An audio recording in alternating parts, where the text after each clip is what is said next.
Maybe I should move this. Okay, hi and welcome to today's video. Today I'm going to be talking a little bit about the books that I recommend new readers who basically just want good books to start off on their reading journey. I have so many books to go through on what I personally recommend. To give you a little bit of a backstory about me, I've been a reader my whole life. Grew up with Junie B. Jones, Magic Tree House, all of those. And then in 6th grade I got obsessed with reading, and me and my friend would read and like have a competition of who could read more. So I have a lot of recommendations from when I was in 6th, 7th, and 8th grade, but that doesn't mean they're bad books, and they're really, really popular. So I've included some of those as well. But yeah, I've continued my reading journey. I'm a senior in college, and I feel like I'm kind of seasoned. I know what I like, I know what I dislike, and I feel like I know what's good for beginners. So my goal today was to pick books that are easy to get through. They're a little shorter, they're popular, and I like the writing style of the author. But yeah, without further ado, let's get into it. Okay, so I've split them up into different categories. Fiction, YA, series, fantasy, historical fiction, romance. Did I miss any? I don't know. Okay, for starters, I'm gonna jump into romance. This is the genre that most of my friends are looking to get into, and I don't blame them. There are some great romances, and today I have 3 to choose from. And also, I watch so many YouTubers make these videos, so I've tried to include different ones. So if you've already seen a couple videos, I'm trying to include different books that are less talked about, if that makes sense, or at least for the people that I watch. So I've got 3. So the first book that I have is Funny You Should Ask by Alyssa Sussman. This follows a then and now plot. So 20 years ago, a writer, Chani, got her big break and was able to interview Gabe, this huge superstar, and they kind of hit it off. And so you go back and forth from 20 years ago and now, and you're seeing what happened during the interview and the days to follow, as well as 20 years from now when they meet back up and she interviews him once again. I found this book so good. It was quick. I loved the idea of the story. I loved the author's writing, and I mean, you can't go wrong. If you want a cute book on your shelf, like, I'm obsessed. But I really like this book, and I can't wait to pick up more from this author. Just highly recommend. Okay, next is Every Summer After by Carly Fortune. This book follows Persephone and Sam, and this is also a then and now plot. So this book is super quick, super easy. It has spice, so it has those, you know, scenes, but it also is just very wholesome. So it basically follows Persephone, or Percy, and Sam, and throughout 6 different summers they become inseparable. They're one another's best friend, they hang out all the time, and it blossomed into just a good old romance, but they kind of fell apart, trying to figure out what happened in their past, what's going on in the present whenever they meet back up, and it is spectacular. I don't know, I found this book really easy to get through. I think about it a lot because it was really fun, but it was also very emotional. I feel like I was really emotionally attached, and I did cry, which doesn't always happen in books, but it's a pretty short book and I really enjoyed it thoroughly, and I would recommend it to anyone looking to get into a romance that may be a little different, and this is highly rated on my shelf. Okay, the last book that I have for romance is none other than Emily Henry's Happy Place. Emily Henry is one of my favorite authors, and this was her hardback, so it looks really big, but it's not too big. Her writing is just phenomenal. This follows Harriet and Wynne, who met in college. They just became head over heels in love with each other, and these two were like the perfect couple, and all their friends were so obsessed with them, but they ended up breaking off their engagement 5 months prior, and this takes place in a coastal town in Maine. All of their friends, including Harriet and Wynne, have to go because this is where they've met up for a decade together with all their friends, and so they have to go meet up while their engagement has been already broken off. Does that make sense? So Harriet and Wynne are just trying to play the part of being engaged, although they already broke off their engagement. It is such a detailed, emotional story, but it includes the romance of Harriet and Wynne and how they met, but also how things are going now, including their friends trying to figure out what's going on. Oh, I love this, I love this, I love this, I love this. So surprised, but I'm so happy I read it, and I highly recommend. Okay, for fiction, I only have 1 book. I don't read a whole bunch of fiction. I have classics that are, I guess, considered fiction as well, but that'll come next. But I'm only going to include this 1 book because, like I said, I don't read a whole bunch of it, and It's not necessarily my favorite genre, but if you want to get into fiction, I would highly recommend Firefly Lanes by Kristin Hannah. This book also has a Netflix show out, so maybe you've seen that, but it follows two best friends in the general course of their lifetime together. It's just very emotional. It's based around friendship, kind of the trials you go through or what they went through in their friendship. I don't want to give a lot away on this because I went into it completely blind and I was taken back because Kristin Hannah's writing's amazing. And I will also recommend another book from her in a little bit, but this one is just amazing. It is pretty thick, but it's easy to get through, and I read it in a matter of I think 3 days. So definitely pick this up if you're looking to get into some fiction books, especially this author. You can't go wrong with a Kristin Hannah book. Next are my classics. Like I said with fiction, it's not something I generally pick up. I've read a handful of classics, but these are the two that I think they're just easy to get through. I hated all of those in school, so these are just kind of like a step away from that, okay? So the first book I'm going to talk about is something I read this year, and it is Anne of Green Gables by L.M. Montgomery. This follows Anne. She is an orphan and is put into a family that really doesn't want her, or the mom does not want her. And you kind of just fall in love with Anne in this book, and this is a series if you wanted to continue it. I have not. I've just read this book. It looks really big, but the words are really big, so it goes by really quick. And I just enjoyed this. I loved learning about Anne, her life, her thoughts, how this family that she got thrown into learned to just love her. I was a sucker for all of the Little House on the Prairie books, and this just gave me that young feeling that I got when I read those back in like 5th grade. So I just highly recommend this, and if you're looking to get into classics, look at this. I got this from Barnes & Noble probably 10 years ago, and I'm just so happy I actually read it. Okay, this book I read forever ago, so I don't remember everything exactly, but I went into it blind, and that is The Secret Garden by Frances Hodgson Burnett. I think I'm saying that right. The Secret Garden I remember being just so beautiful. I read this in springtime. It was all about the flowers in the garden, and it was almost magical, mysterious. You don't know what's really going on, but I think that it's really easy to get through. I would recommend this to anyone if you're wanting to get into classics because it's smaller, easy to read, fun, lighthearted, and just pure. The thing was, I wasn't even gonna include this series because I don't know if new readers would appreciate it as much, but I just watch so many TikToks and everyone loves it, and so I'm including it because it's my all-time favorite book series, and I don't care. I need to read more by this author. But that is none other than ACOTAR by Sarah J. Maas. I am missing a book, the second one. It's with my friend Camry. She's reading it because I made her read these books. So if you want to get into reading and fantasies on your mind, wow, just wow. There are really no words to describe it. If you're a little nervous about, hold on, I'm gonna put these away. If you're nervous about fantasy, I completely understand, and I kind of was with these two. This first book is one of the smallest books. I think it's the smallest. This book was really easy to get through. Sarah J. Maas's writing is phenomenal. You grow attached to the characters, and it includes a romance. So if you're trying to figure out something to sway your mind to like pick up a fantasy book, this, just take it from me. It's amazing. I think that the books though get better and better the more you read them. So this book was wonderful, but I really liked the second book.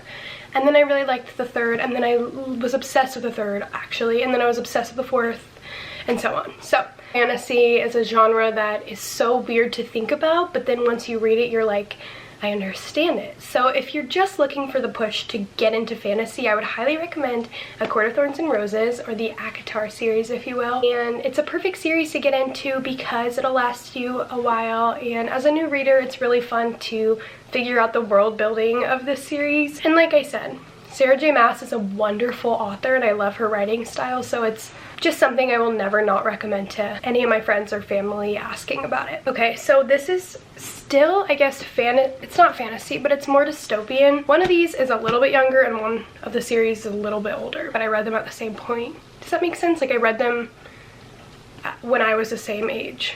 Like, I was reading, whatever. I'm not going to go into this fully, but it is Percy Jackson.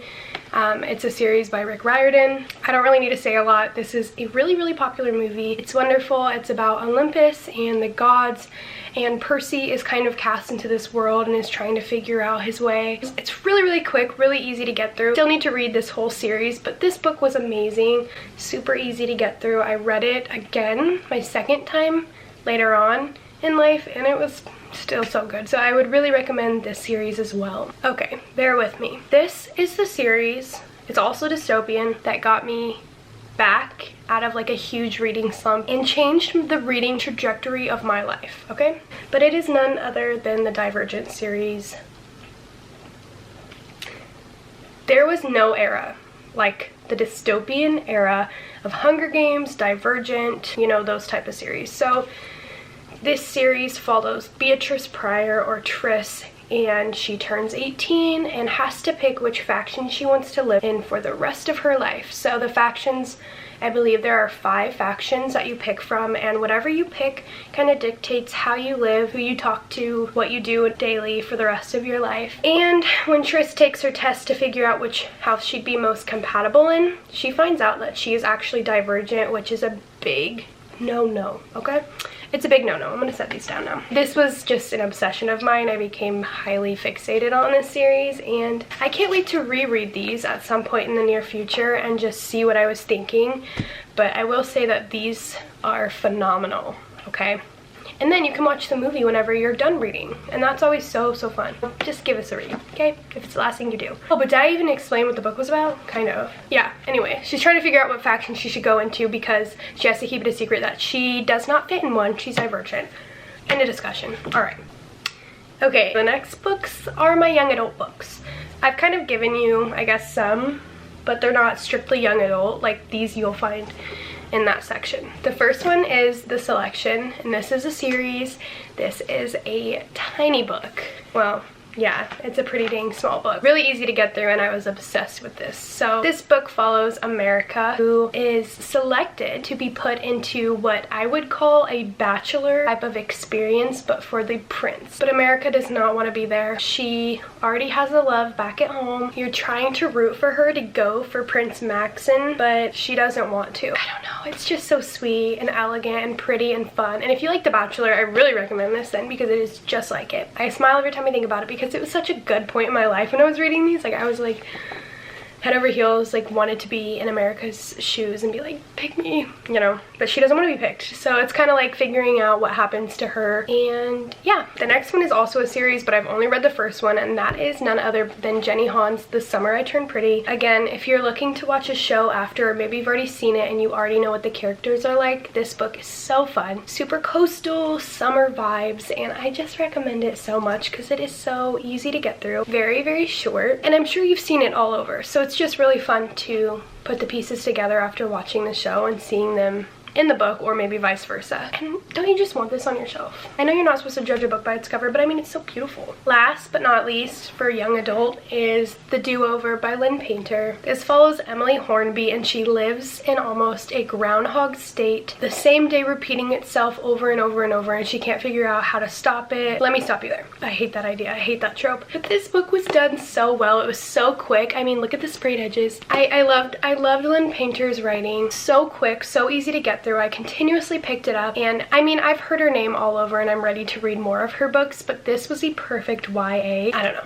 It was just great, but if you don't like the idea of this book, just read it. I don't care. It's great. Oh, I forgot about this. I don't know if I necessarily consider this YA. To me, they're kind of YA, but here's a series that slipped my mind, okay? And that's the Inheritance Games series. There are 3 books, and then there's like a spin-off series, and yeah. But it is by Jennifer L. Barnes, and I loved this series. The whole concept of the books are freaking amazing, but the way she executed it and the details are amazing.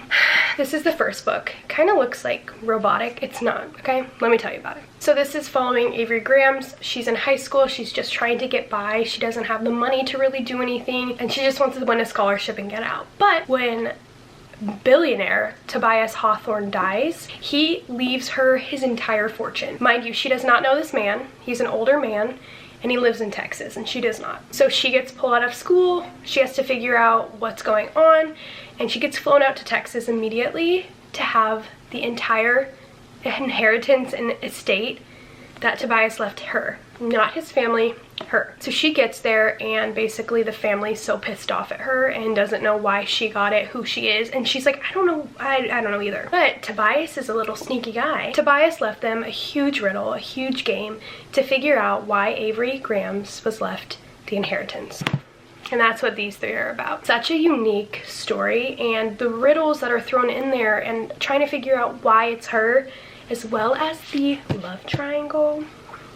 It's great. Okay, it's great. I would pick it up, and it's kind of young adult, but I would say it's more, I don't know, it's young adult, I guess. Okay, the next section that I have in my books, in my book recommendations, are thriller slash mystery slash horror slash, yeah. I'm just gonna give you all that in one because why not? First book, Alice Feeney's Rock, Paper, Scissors. This follows a couple that wins a vacation to a random house in the woods, and it's just like a getaway for a weekend, and this couple is already going through some turmoil in their marriage, so they kind of just take this vacation and they're like, whatever. You're following Adam, which is the guy in the couple, and he is a workaholic. He never pays attention to his wife, and he also has face blindness, so kind of playing a big role in this book. And then the wife, Amelia, is just tired of being cast in the background of his work life. So you're following them, but they didn't actually randomly win the trip. They randomly did, but they did it. And you're figuring out kind of a thrilling, suspenseful end plot twist to the story, and it was so good. Her writing was amazing. I don't want to give too much away about this book because it took me by complete surprise. But if you're looking for a thriller or like a mystery, this is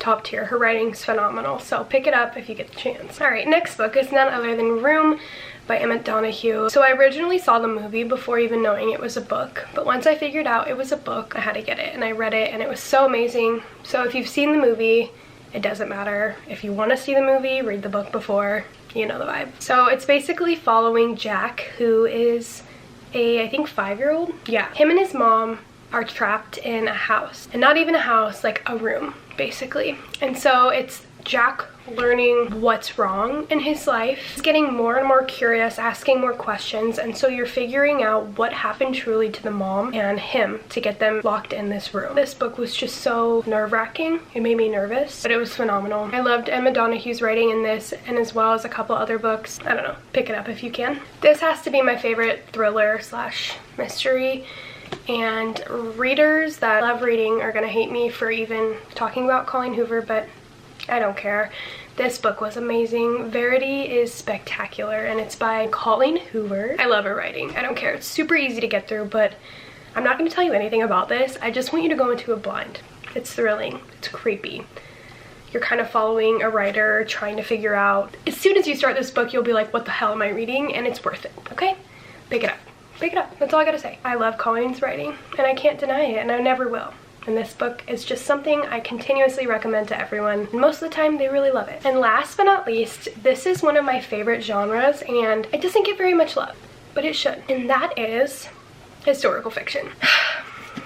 Let me talk to you about this book, Salt to the Sea by Ruta Sepetys. Ruta Sepetys is a phenomenal author. She's great. Her book, Salt to the Sea, this bad boy, follows a historical point in the history, but fiction. I'm not going to give you a whole in-depth spiel, but her storytelling is just so amazing. I also don't have the physical book, but Between Shades of Grey by Ruta Sepetys changed my life in 6th grade.